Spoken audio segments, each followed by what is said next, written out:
With heists, people usually think the hard parts are getting in and getting out. But that's amateur talk. If you actually want to be a high value thief, the problem doesn't end when you lose the tail. It starts there. See, breaking in, grabbing the loot, getting out, and evading your prosecutors, in the grand scheme of things, those are the easy parts.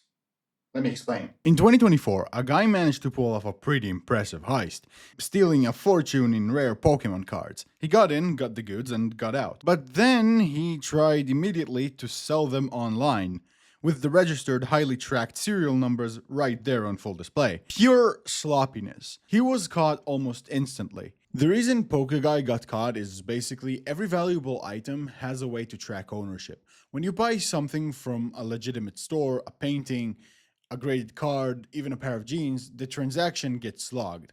The item moves from in stock to sold in the seller's database.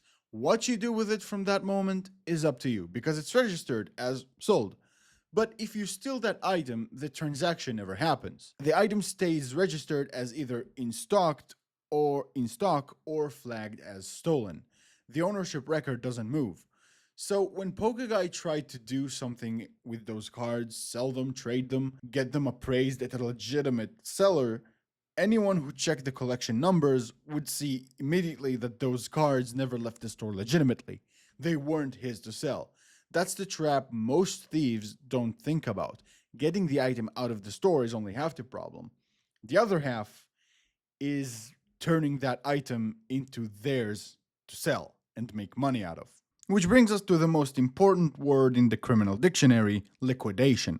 You have to turn a hot asset into cold, untraceable cash. Stealing the Mona Lisa is a terrible heist because you can't liquidate it. This is why jewelry stores are guarded like fortresses. Jewelry is the easiest thing to liquidate. You just need a modern day blacksmith, a guy with a furnace who doesn't ask questions. They melt the gold, pop the stones, polish off the cereals, and boom! Raw, untraceable materials. Less complicated. But for everything else, it's a logistical nightmare. If you manage to steal the Mona Lisa and try to sell it to anyone, you're getting reported. The only way a heist like that pays off is if you already have a buyer lined up before you set foot in the Louvre. Whether that buyer is a private obsessive or a foreign government doesn't really matter. What matters is two things. They won't report you, they'll actually follow through with the payment. And you can't really guarantee either unless you know them for years and build some form of trust with them. Because anyone who promises to buy the Mona Lisa after the fact is almost certainly lying, because the risk isn't just yours anymore, it's theirs. The moment that painting shows up anywhere, in any context, it gets recognized. And when the heat comes, your buyer's loyalty is worth exactly nothing. They have no motive to keep your identity a secret if you ever get caught. The only scenario where it works is a true private collector, someone who steals it to own it, to look at it alone in a room and never show another soul. No museum, no auction, no bragging. Just possession for its own sake. If you can't guarantee that's who you're selling to, and that they won't get sloppy as well, just give up on that particular heist. Go for something valuable but forgettable, like the jewelry we talked about, which you can melt and no one will recognize it. Valuable and famous are just not the same. Which brings me to the real question: why do you even want to pull off a heist? If you're doing it for cash on the side or you don't actually need, then stop. You'll get sloppy, like our Pokemon friend.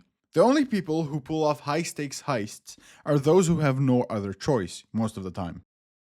Huh, strange. It almost sounds like I'm saying heists are justified, right?